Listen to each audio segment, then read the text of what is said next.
Hey everybody, Jay Marino here, welcome back. It's Age of Empires 2 Definitive Edition. We're on Mission 6 of the Saladin campaign, which is the final mission of the final campaign from the Age of Kings campaigns of the original game.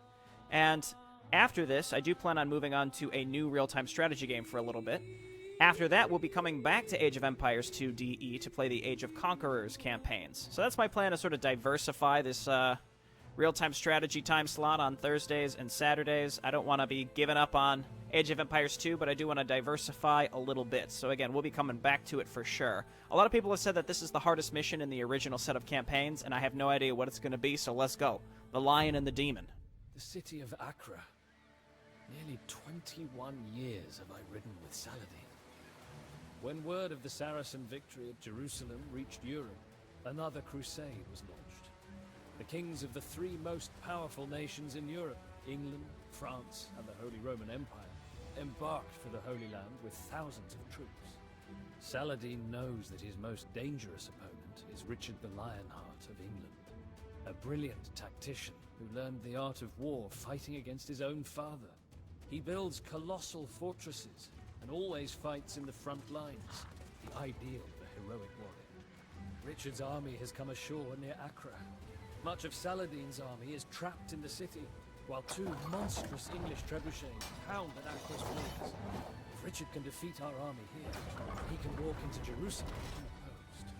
Saladin knows that this is the climax of his jihad. All of the Crusader states have fallen. If the Saracens can hold Acre, then the Europeans will be forced to return home. If Acre falls, then the centuries-long nightmare of eternal war, raid and counter-raid, begin again. All of Saladin's victories will be for nothing.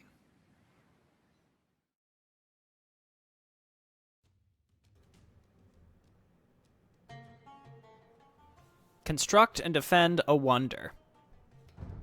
Saladin is restricted to a pop limit of 100. When you're ready to build the wonder, you can delete some of your houses to make room for it. Attacking one of your enemies early can benefit you later on, but be careful venturing outside Acre's walls. Managing a large city can be confusing. It might prove helpful to rebuild military buildings where you can easily find them.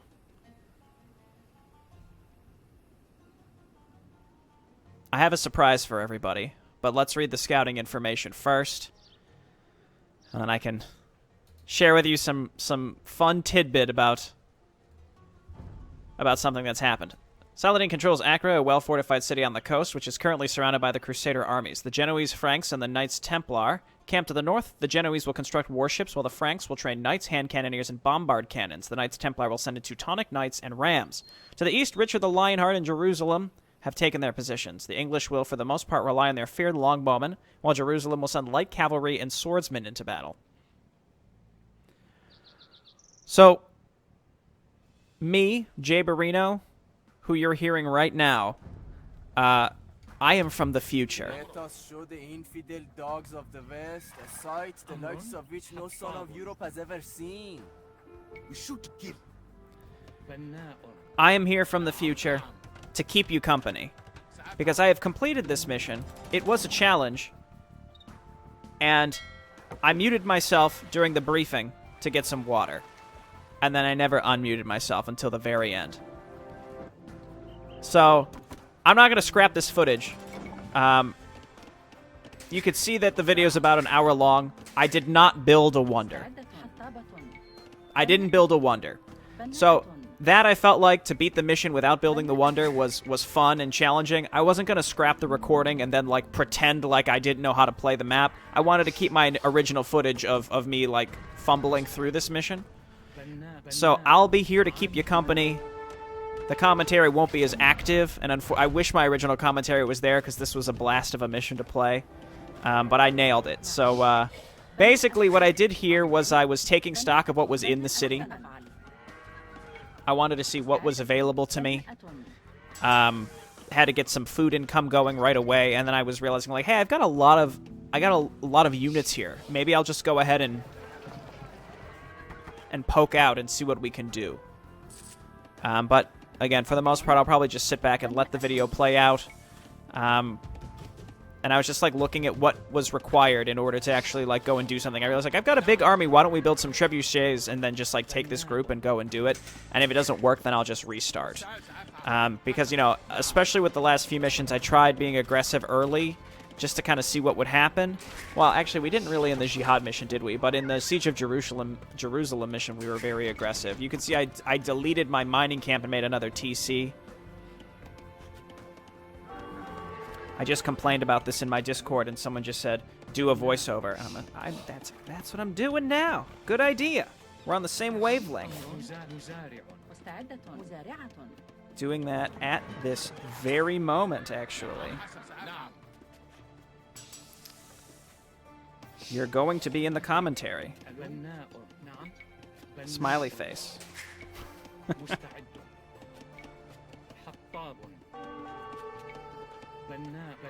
So yeah, I also realized for some reason I was able to build farms, but I didn't think I had a mill anywhere. So I had to build a mill so I could refresh my farms. So the Franks were coming in here with some rams and some hand cannoneers.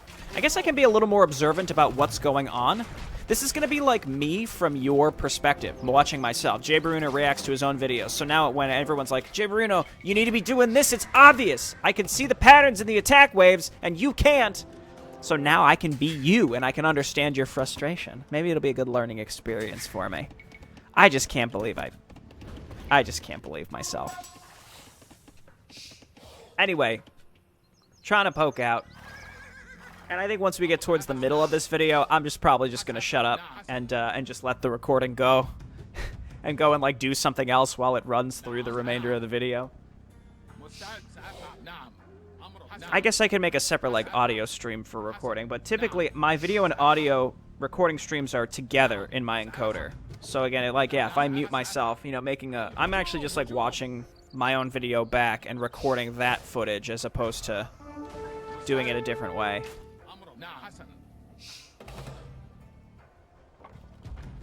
So the Genoese are up there. They had a boat. Someone had said in a comment that apparently Mamluks get like a hidden damage bonus modifier versus boats, which I find really interesting. So I figured I could make more Mamluks to do that. Also, there are these cool like special towers. One that big one in the upper right of our base is called the Accursed Tower, which is pretty neat. So there's the hand cannoneers.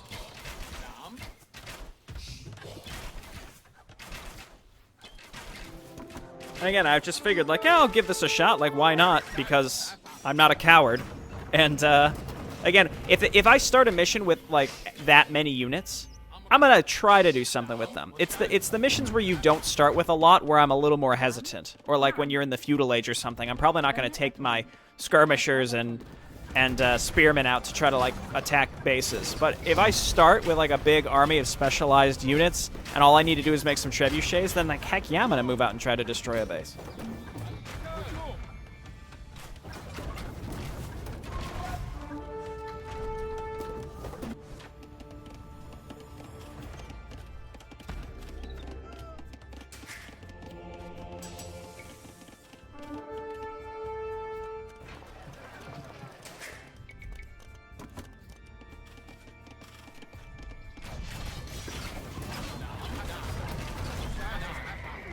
We got some Teutonic Knights just on top of my melee units tearing me apart. I'm trying to, like, kite them around, but there are also paladins, Teutonic paladins, on top of us.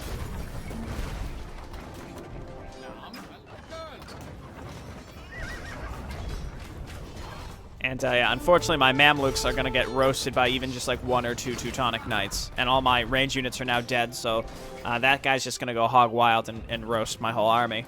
It only takes 1.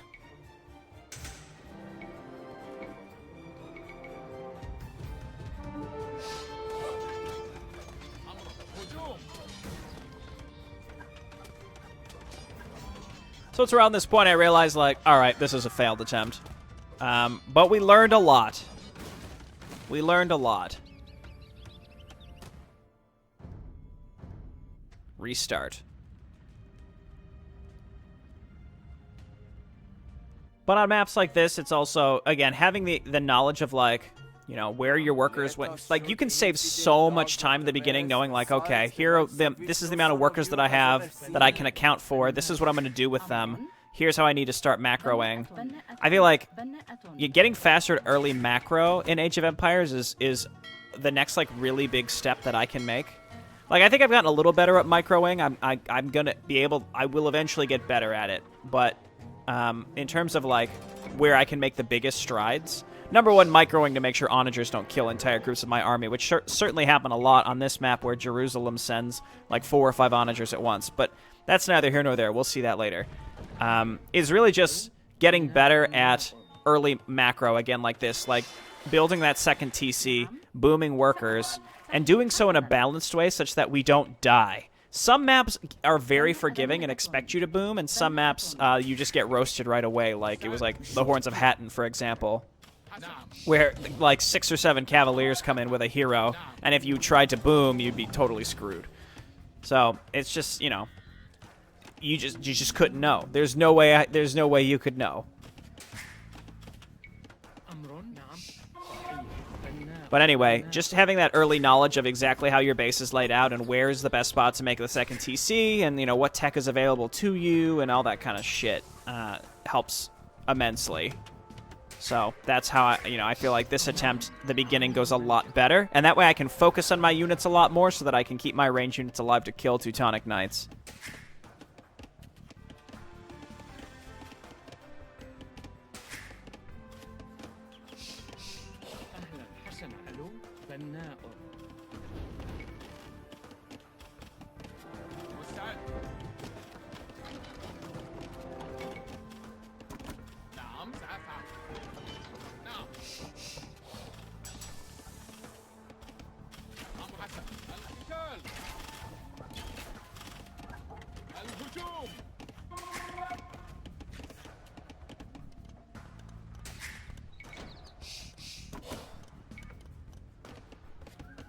So I'm trying to build a bigger force here with more Mamluks, because I need to be able to kill both the Frankish and also Knights Templar Paladins, which both have buffs to their health,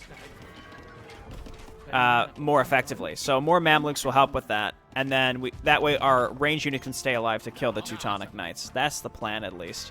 This Frankish attack early is pretty rough. You can lose a lot of stuff to the bombard cannons. You can lose all your range units to the bombard cannons if you're not careful. You know, I typically don't watch that much of my own footage. Like, I'll skim through videos to make sure they don't get fucked up. But, you know, I've never, like, watched, like, from start to finish some of these. So, maybe this will be a learning experience of, like, you know, maybe watching myself play Age of Empires 2 may result in me getting slightly better at Age of Empires 2. I don't know. We'll see.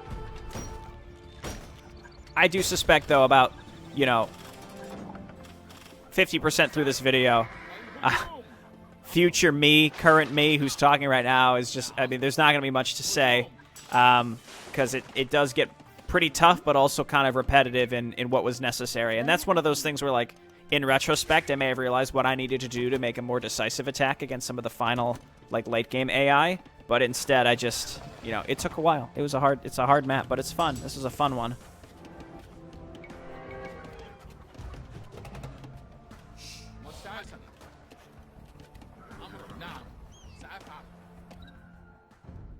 Safety save. We're gonna safety save, of course.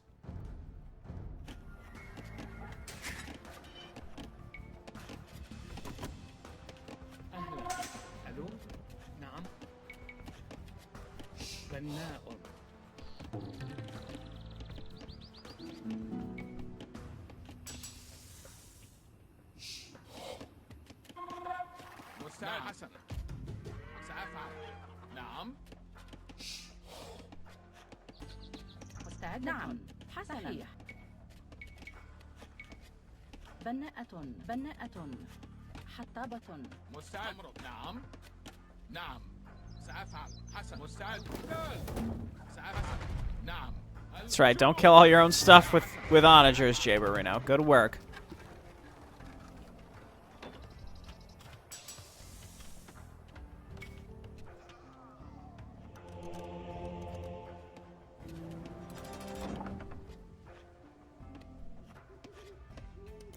So how much in-game time does it take to actually defend the Wonder, right? There's like a countdown timer of like 300 years. How long is that comparable to how long it takes to typically build the Wonder if you just like put a shit ton of workers on it, I wonder?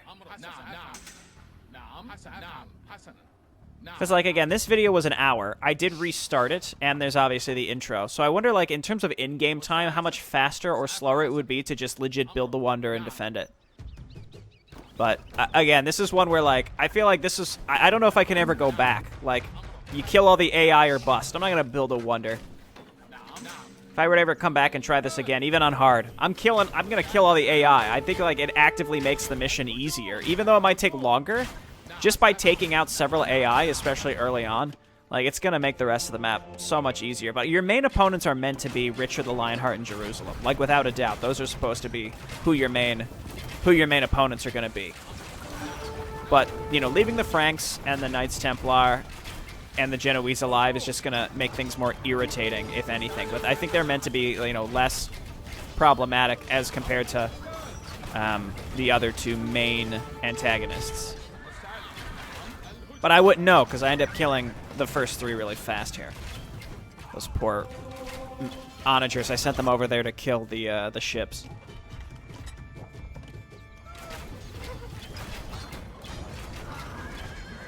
God, I can't believe I did this in retrospect. I'm like so mad at myself because this is such a cool mission. I feel like a lot of people who are familiar with this map were anticipating me playing it because they knew it was a tough one, and it is hard. And I was really proud of myself for beating it the way that I did. So I was like, I'm not gonna scrap this footage. I don't like. I really would have. I have a heavy disdain for scrapping an hour's worth of footage anyway. But especially in this case, I feel like the first run through of the map is like such an interesting experience. I didn't want to throw that away.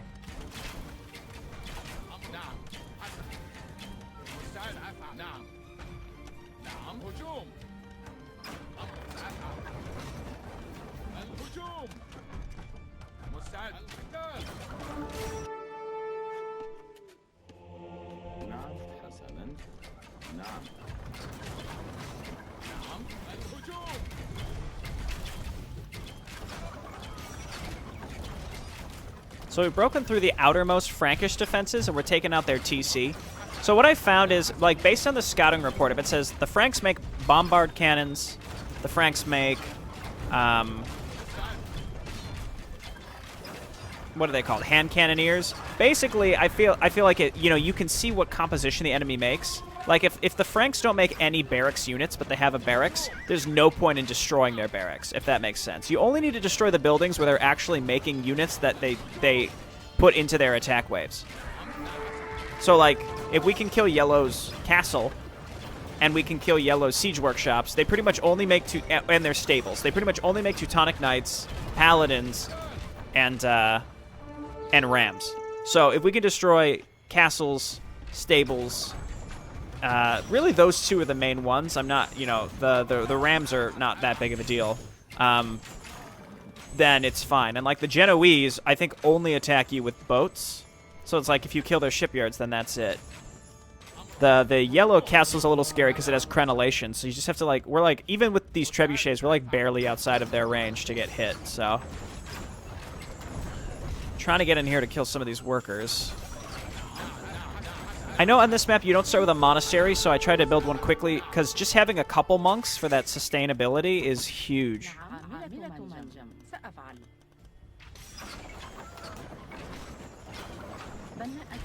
Now we got some forward castles. I tried to cram it on top of that hill to get the bonus defense. I don't know. I mean, I know that high ground you do +1 damage, and low ground you do -1 damage, so like, that's a really big advantage. It's basically the difference of a full upgrade level from the blacksmith. So like where I built that castle, I think technically counts. I'm honestly not 100% sure what the technicalities of it are. I guess I could check with Spirit of the Law. Enough people have suggested I watch Spirit of the Law to learn that stuff. And I mean, I should, but I really like experiencing this game, you know, iteratively. You know, I learn little things along the way. I have a really good time with it. This is also when I realized that we're going to continue getting attacked at home base while we're making progress here, so I start talking about making light cavalry and then upgrading them to hussars. That way we can run them out to kill any siege weaponry, because like our towers, like the accursed tower plus our castle is enough to kill pretty much anything outside the walls that can get in range of them. So we took out Yellow's castle and siege workshop and their town hall. They built another one. You could see it just at the bottom of the screen there. The Franks are basically out. This is you know, a little scary, but this, you know, I had already thought like, hey, get that light cavalry out, so I send them out here to kill these onagers. You do start with a lot of your upgrades in this mission too, so I feel like if you start in Imperial Age or even Castle Age, it's really hard to not justify early aggression in Age of Empires 2. It really just depends on what your macro situation is like. Like in this case, all of our resources were just in our base and ready to go. We could make a second TC in a really efficient spot. I guess there's some maps where, like, even though you start in Castle or Imperial Age, maybe getting your macro off the ground would still be a little challenging, so maybe you couldn't be as early aggressive. I don't know.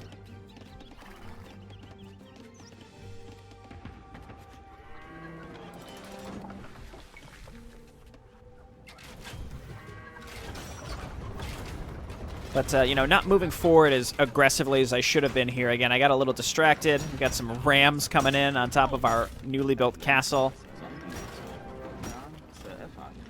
I should have started getting ballistics by now, but I haven't. Or chemistry, rather.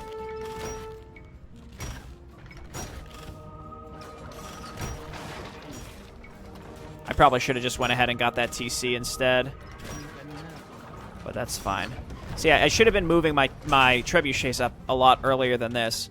One thing I didn't realize is the Genoese base is really easy to get into with just siege weaponry, simply because they're really not going to attack us with anything. Besides boats. So we could just casually walk in. It's not like the Genoese are going to put anything on the ground to kill my trebuchets. So I was a little hesitant, but I shouldn't have been. Just leaving that blue siege workshop there because they don't build anything out of it.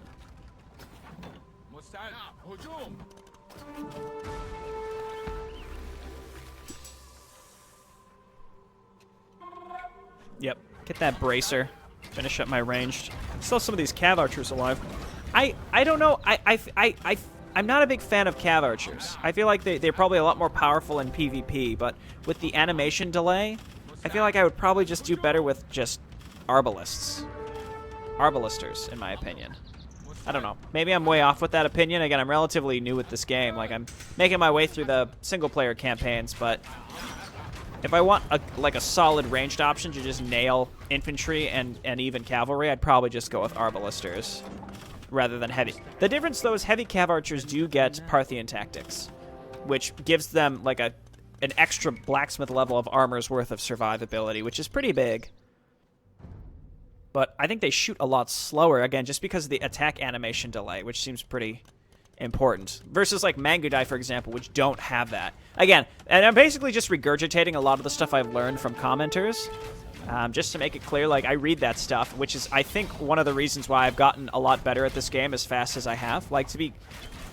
I mean, this is pompous of me, but I think I've gotten pretty good at this game at a pretty quick pace. I'm very happy with it. At least I should say I'm satisfied with the level at which I've gotten to. Like, I'm nowhere near really good to the point of, like, knowing how to play very efficiently. But, like, I'm able to kind of pick out what type of army compositions counter other army compositions. I'm able to pick out, like, where to place forward castles to best defend myself. That kind of stuff. I'm able to typically parse out, like, when I can be early aggressive and when not, at least in, like, single-player maps. So, like, in general, like, even though I can't necessarily execute on the strategies that I know would be best, the fact that, like, I have a general sense of, like, decent strategies in this game, I think is a really big step. And it's really just with practice, I'll be able to get faster and better at the game. And I attribute a lot of that, though, with a lot of the help that commenters have given me, so that's just been really helpful, and I appreciate that. And, Command & Conquer was similar. But I would say of all the games I played, the feedback I've gotten for Age of Empires has easily been the most helpful. It's been really, really useful. And the other thing I want to note about the Age of Empires feedback is I do enjoy how I get a lot of different tips. Like, I don't want to say conflicting, but, like, I got a lot of different inputs on the Saracens, for example. And I would say the most realistic input that I got about the Saracens is they're kind of a jack-of-all-trades faction, because you can get up to Hussars, you can get up to Siege Onagers, you can get up to Arbalisters, and they have a strong naval faction. So I've had people who would say, like, just make... All you need to do is make a bunch of Mamluks. And I've also had people who said, no, Arbalisters. And I've also had people who said, like, nah, you can do pretty much anything you want with the Saracens, which is why they're a good faction. You can make, you can do Cav Archers. You can make Siege Rams. The only thing you can't do is Paladins, which, again, when you have access to pretty much everything else, there's no need to worry about that. So, again, though, it's interesting to see. I think there's multiple levels to, like, learning a game, especially if like you're listening to other people give you tips on how to play. You kind of hit a point where like everything someone tells you is gospel, right? If someone gives me this tip, I'm gonna take that as like, well, that must be true, right? Because I don't know what I'm doing.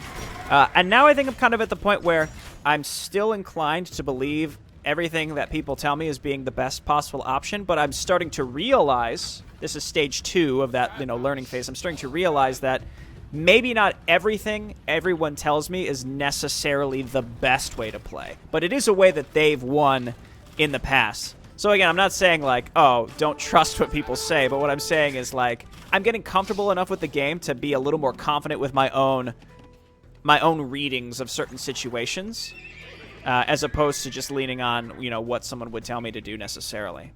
But I'd also like to point out that people have not spoiled any missions since that one in an earlier campaign, and so that's been really nice as well. I had some problems. I had a lot of problems with that in Command & Conquer specifically. People were very keen on spoiling individual missions. This is becoming more meta commentary because, frankly, I don't even know what to talk about. Again, because I'm not the one playing at this exact moment. I mean, it was me, but this was an hour ago. I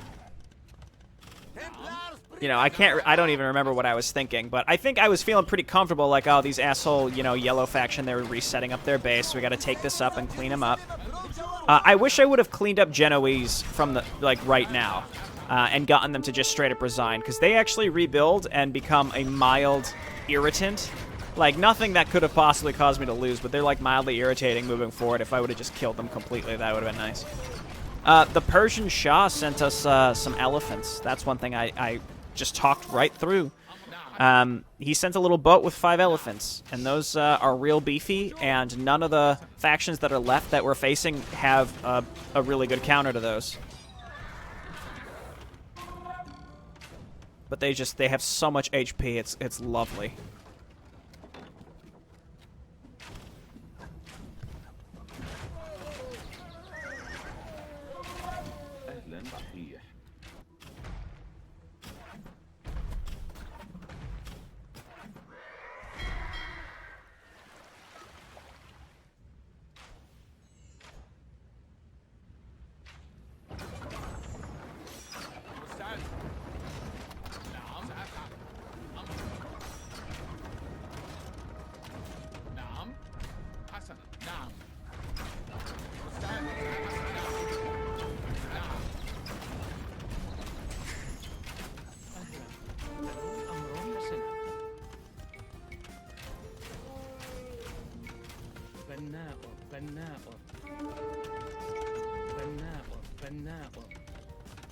So I'm trying to set up some forward infrastructure here, not realizing that the Jerusalem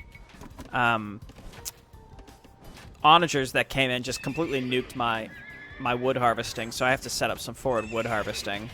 Otherwise, I can't actually build frontline buildings or any sort of archer units.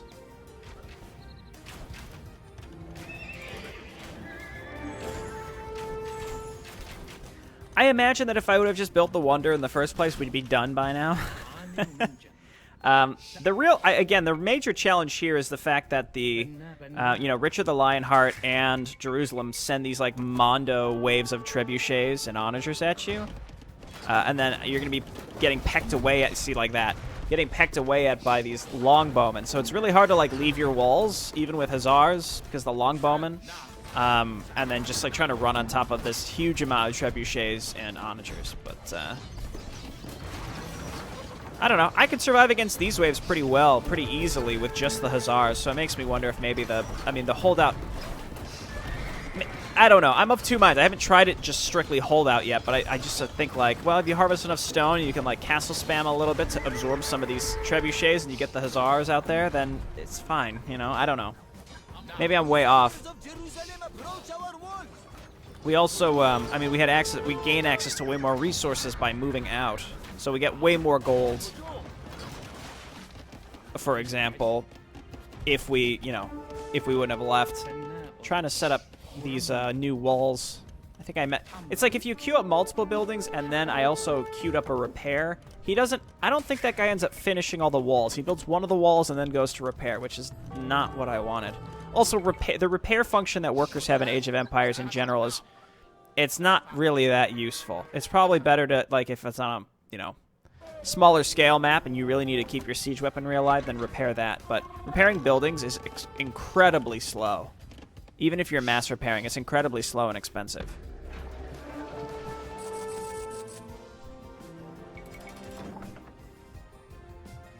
I ended up buying wood, even though I just resaturated all that. The Teutons got set back up again because they're jerks. I mean, they're basically out, but again, we've gotta boot them out of here again. So I'm starting to creep towards Richard the Lionheart. Just doing some overlapping castle creep. I've got more than enough stone. I can make 3 more castles. I can make 4 more castles. Right? No, it's 650. So, 3 more castles. Look at this jerk. Just pecking away. So see, I'm letting my elephants end up moving forward and stuff like that. Like, again, the elephants eventually, like, they're providing me cover because I'm not getting hit by as much stuff. But I think it would have been better if I would have kept them combined and alive. So you can see, like, look at this Mondo ram attack from Richard the Lionheart as well.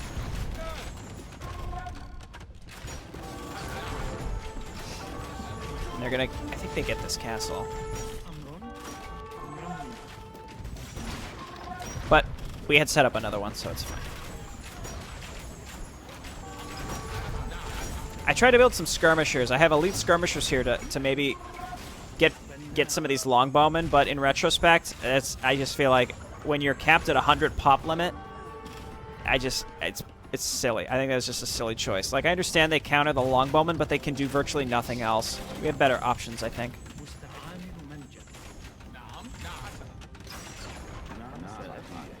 Still got those elephants alive. Pushing into Richard the Lionheart is very challenging, though. He has 2 castles and I think 2 siege workshops, so that's how he's able to pump out that amount of rams so quickly. Alright, I think that actually makes yellow leave soon. The Franks resigned at some point. I don't know when. I don't know what we killed to force them out, but they finally left.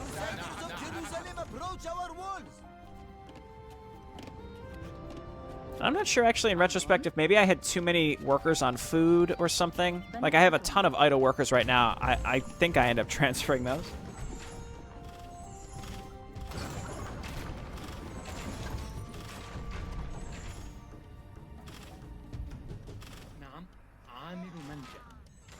Oh my god, seeing that... now I know. I know what it's like. I was seeing that idle 21... I can empathize with all of you now. But at the same time, I've been on the other side of it. So I'm like, you know, I get it.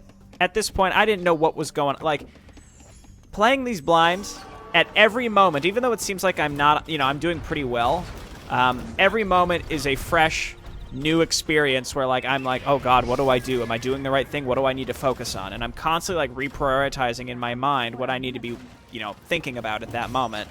And so, you know... if check the idle workers tab isn't, you know, going through my mind at that moment, it's going to get lost. It's going to get lost in there. Trying to just set up some more gold. See, I think we had access to so much more gold just because we moved out and destroyed these 3 bases. And now the rest of the video is really just trying to clean up red and gray. I also could have started building the Wonder now. And then probably finished even faster. I don't know.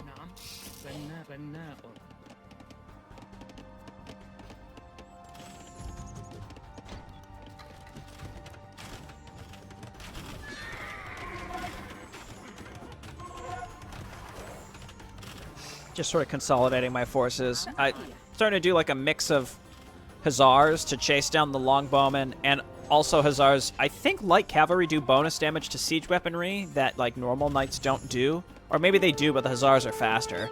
So I figured like Hussars are a good choice here. And then this like asshole Genoese light cavalry comes in. Knights Templar resigns there. I'm not sure. Again, I'm not sure what causes resignations. I thought it was killing all workers. But I'm pretty sure Knights Templar... Well, maybe we did kill one, and I don't know. I just don't know.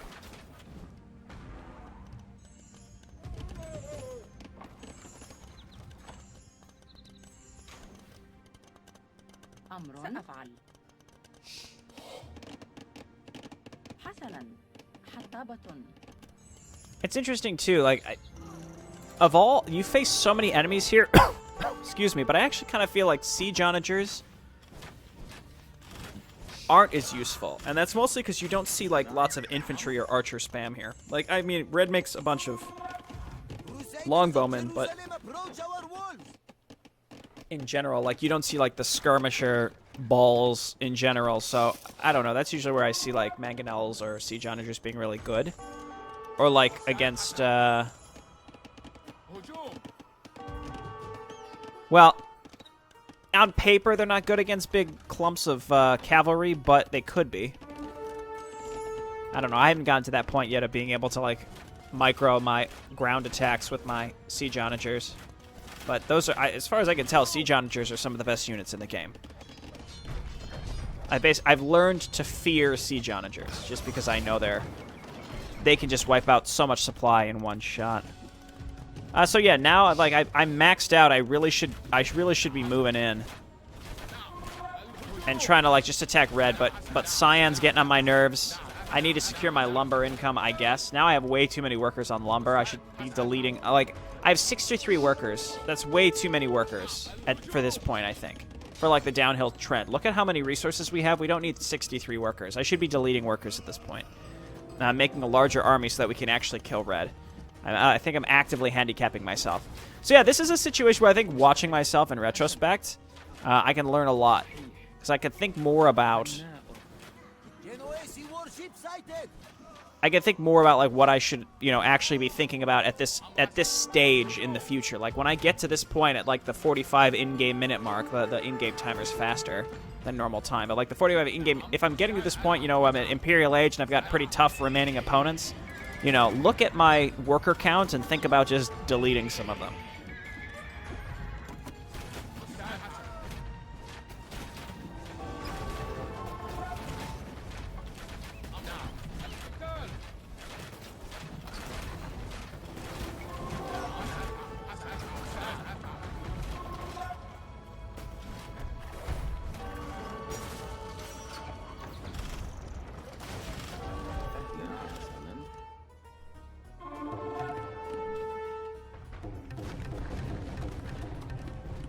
At this point, I consider building a wonder, so I delete some houses. You have way more than enough houses to stay at 100 supply here.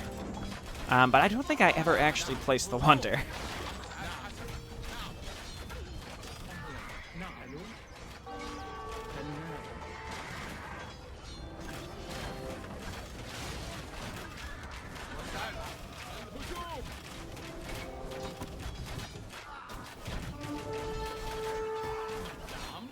Because this is going to be like the brief intermission of my time with Age of Empires 2 after this specific mission.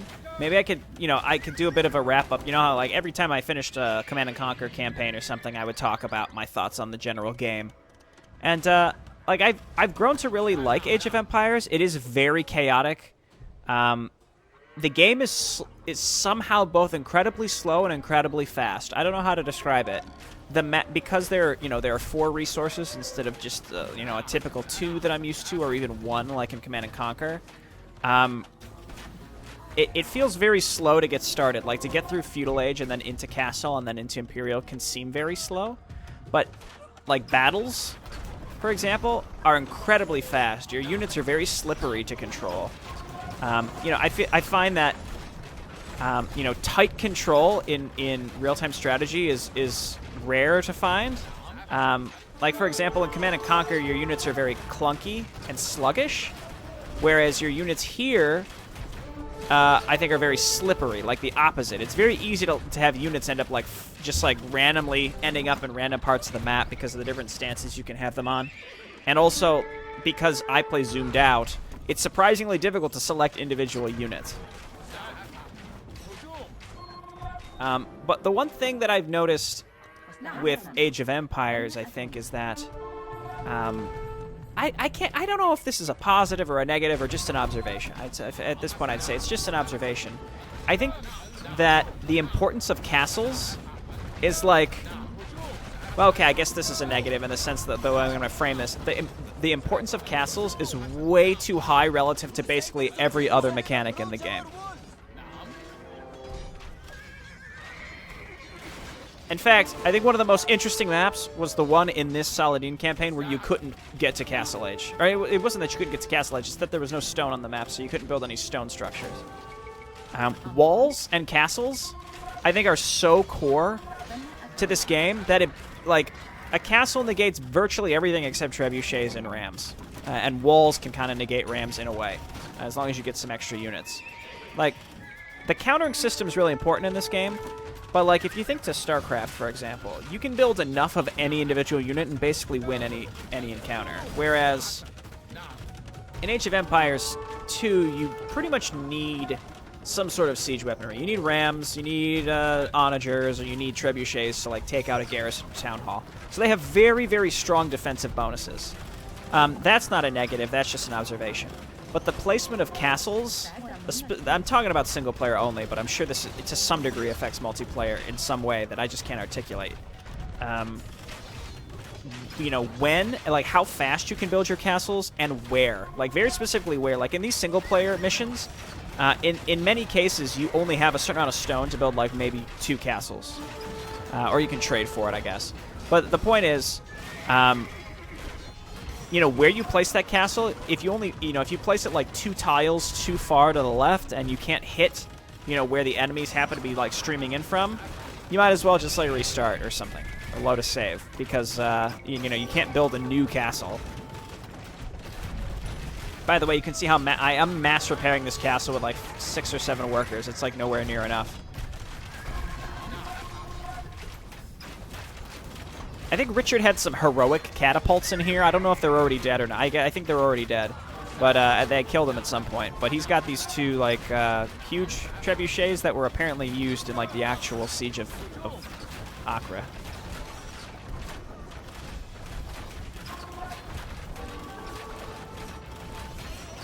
Just diving in there, trying to take out what I can, and getting my trebuchets in here to kill the castle, so that he stops building so many flippin' trebuchets. But yeah, I guess that's kind of a conversation I'd be interested to have in the comments. Is like, again, just basically just the general concept of the castle as a fundamental gameplay mechanic. Just the castle in general, to me, feels way, way, way too pivotal to how the entire game functions.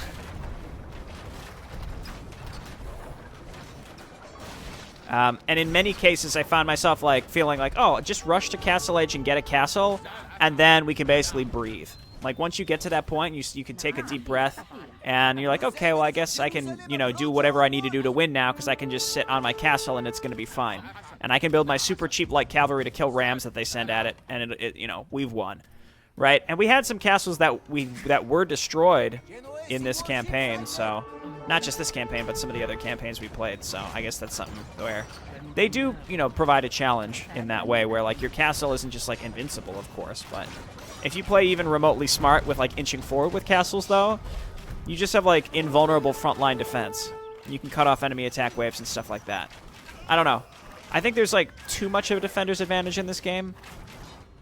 It's hard to say. Also, the AI is really irritating with how it rebuilds. So there's, like, it has a defender's advantage, and then it runs its workers in, it, like, scatters them in varying directions, and then builds town halls in like, weird places so that you can't actually force them to resign.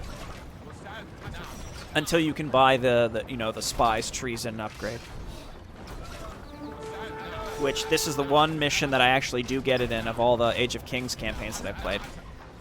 But yeah, I'm looking forward to coming back and playing Age of Conquerors. I'm going to play Armies of Exego next. Is it Exego or Exego? I'm just going to say Exego.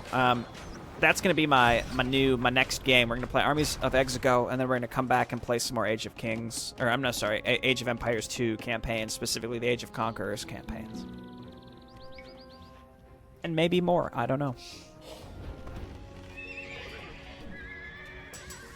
But I'd also like to hear some feedback from folks who are familiar with this game, who maybe have some stuff to share, like on my general play style, and like what I could, well, like what are like the more like overarching things I could do to improve. Like I end up floating a lot of resources. Like I have a bunch of money here, but I haven't been maxing out. That's one thing. You know, what's the kind of stuff I can keep an eye out for? Like, what I would tell someone for StarCraft, for example, if someone asked me that question for StarCraft, and they just said, like, hey, I'm relatively new to the game, I think I'm doing okay, but, like, what are some general high-level tips? For me, I would say, like, just focus on your worker count. Make sure you're always building workers. I think I'm pretty good with that in Age of Empires, so I think I'm past that step. But then after that, it's going to say, okay, well, if you're on top of your worker production, you're going to realize that you're going to have a lot of money. Just make sure you spend it on something. It doesn't matter what it is, but spend it. You don't want to be floating a bank, right? And then once you get in the habit of getting better at that, then you can start thinking more about, like, okay, make sure you're spending it on the right thing, if that makes sense. But it's more just like making sure that you stay on top of your economy, make sure that you're gathering resources at the most efficient rate possible, and then spending those on army. So, like, what are some tips like that that I might need to know for Age of Empires? Because obviously Age of Empires is not StarCraft. You know, what are some other core things that I should keep in mind? Like, I got a comment today that I'm recording this on an earlier Saladin video, someone who said, like, don't underestimate the footmen. Like, once, especially late game, footmen with, like champions with arbalisters behind them is, like, a really, really, really good composition late game. So it's, like, that's something that you should keep in mind. So it's, like, stuff like that where it's just, like, I might not have considered it as a viable strategy, stuff like that. Like, I'm definitely looking for more tips for this game. And, I do incorporate a lot of the stuff you all tell me. I think that's the only way I've gotten remotely okay at this game in a relatively short time frame. But the difficulty bump from standard to moderate is, in my opinion, was like pretty enormous.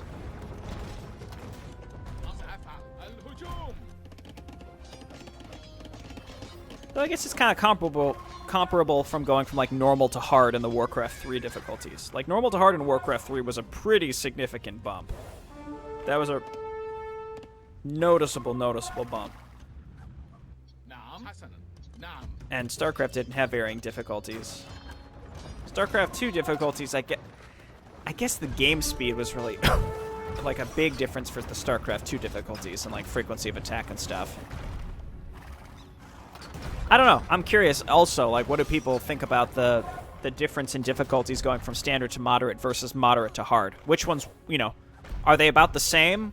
Because, like, going from standard to moderate was a pretty big spike, so to think going from moderate to hard would be pretty rough. And if anything, I've gotten a few comments of people saying maybe I should give hard a shot, but it's not so much about me not thinking that I can't do it per se, but like a lot of these missions already take me 45 minutes to an hour, and I really don't want to elongate that, to be honest.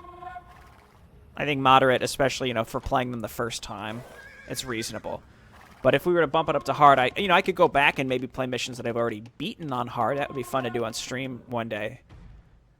But you know, just playing it blind, I don't really want to, you know, spend 2 hours, you know, the first 30 minutes is an attempt that I lose just to learn it, and then the rest is like actually trying to execute a winning strategy. Because like most real-time strategy single-player campaigns, map knowledge is, in my opinion, over half the battle.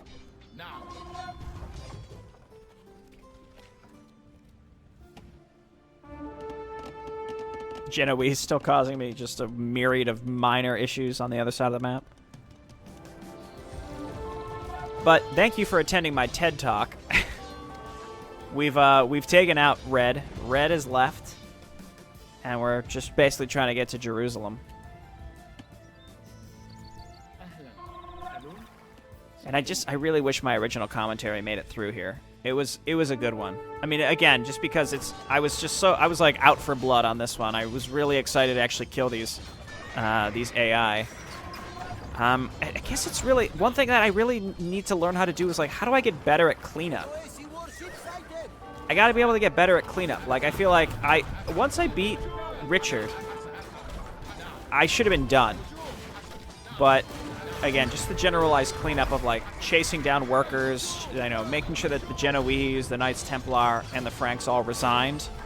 I feel like blue and yellow resigned, but I don't know what I did to make it happen. It just sort of happened. But like, how do I purposefully make that happen, and how do I do that at a faster rate? Like, what can I purposefully do to ensure that I can like force an AI to resign quickly?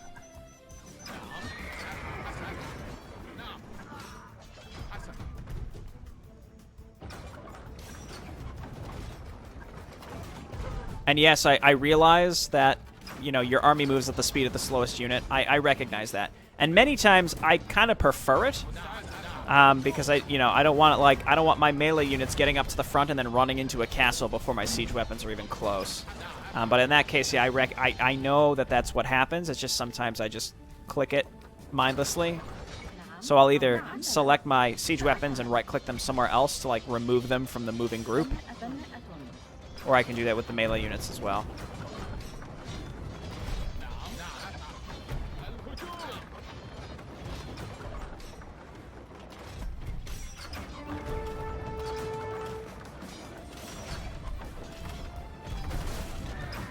And the Jerusalem base is sort of nestled down here, and I think that they use the Byzantine tech tree. Like the Jerusalem faction here is the Byzantine faction, civilization, I should say. And they're like nestled down here, so I don't know if it's possible to really get to them easily without having to go through Richard the Lionheart, who I think is probably the main antagonist of this map.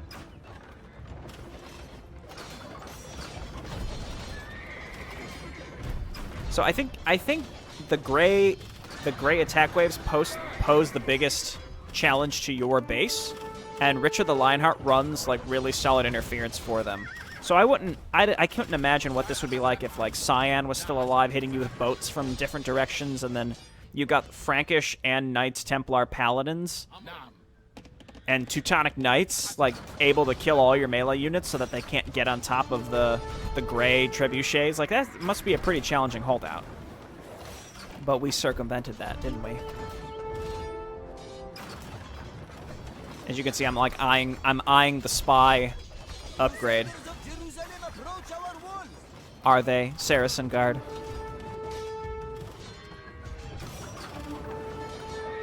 More like jihadis of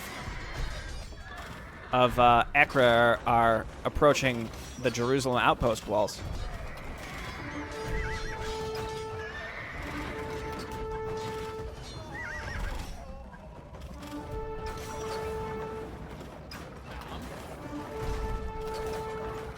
I think it's around the score screen when past Jaberino reappears and is like, "Oh my God, I can't believe."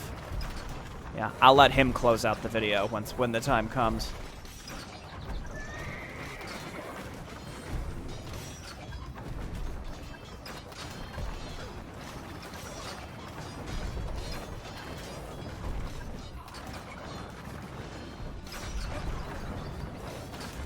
Trying to just hit these workers as early as possible, because again, they just run around, and then one of them will throw down a town center somewhere, probably.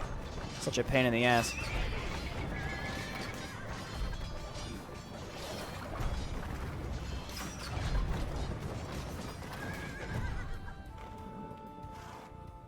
Could probably bump up the game speed at this point as well. That worker dodged like 10 shots.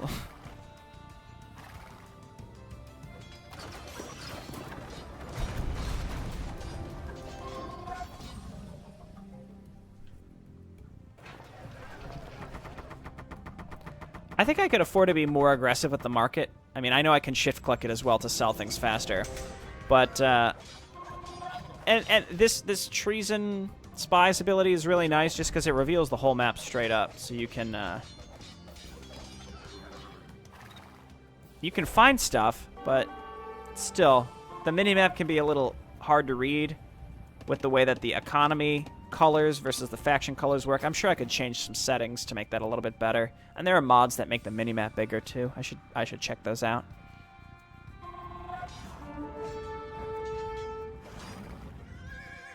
Speaking of mods, the little mini tech tree that I have on the command card, like in the to the right of the bottom left portion, if that makes sense, like the grayed out, like faded icons.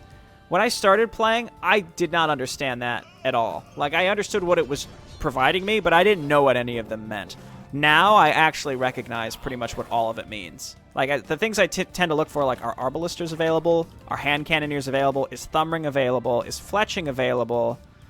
Are bombard cannons available? Paladins? Like, pretty much like the late game upgrades. Are these available to me? And now I know actually where to look to check.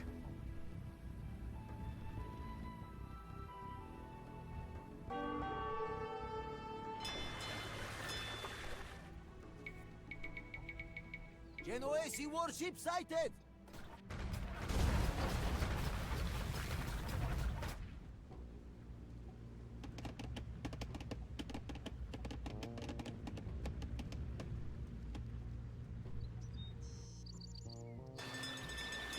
So, Jerusalem resigned. We're just looking to get rid of Cyan now. That jerk.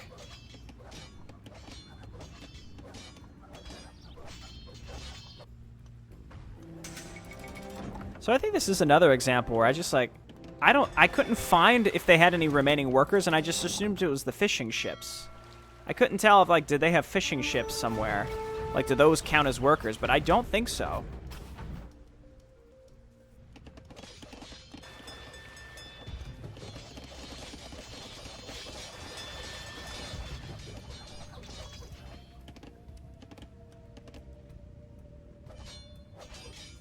And then they just sell their stuff and they leave. Maybe they did have a worker somewhere, I just couldn't find him. I don't know. And there they go. Offense is the best defense. All right, I'll let past Jay Barino take it from here.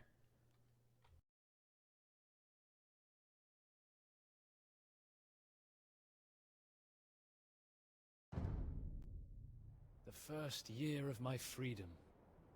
The fighting is over. The fire has gone out of Richard's lust for conquest. The two respected adversaries have begun to speak, finally, of peace. War is not gentle with men's health. Richard fell ill with a fever. Because he respected his enemy, Saladin sent Richard fruit and mountain snow to comfort him. Soon enough, Richard boarded a ship headed back to England. The Third Crusade is over. The final treaty was signed on 11. By its terms, Jerusalem remains in Saracen hands, but Christian pilgrims are to be allowed to visit all the holy places, freely and safely. It seems a fitting compromise to a war that has been fought over religion and land. The war is over, but I do not think I shall ever set foot in Normandy again. I want to see the steel foundries in Damascus, and the gardens of the Caliph in Baghdad. I've never seen the mighty Crac the Chevalier, now fallen fortress of the Knights Hospitaller. The Holy Land has many wondrous sights, and I can spend a lifetime here. It is peace in the Holy Land, for the moment.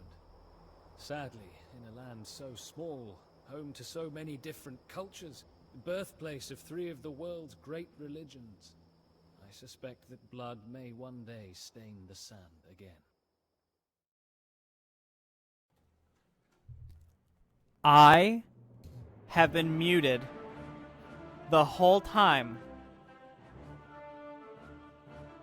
I swear to God. I muted myself during the intro because I got up to get some water. And then, oh God. Just, I'm not re-recording this. I worked very hard for this victory. I did this just straight up. So I'm just going to go back, I guess, and commentate over it. In any case, I'll see you next time. I'm going to be playing Armies of Exego. That's the plan. We can go and check out our silver medal for Saladin. Boom! The Lion and the Demon. Thanks for watching, everybody. I'll see you next time. Bye-bye.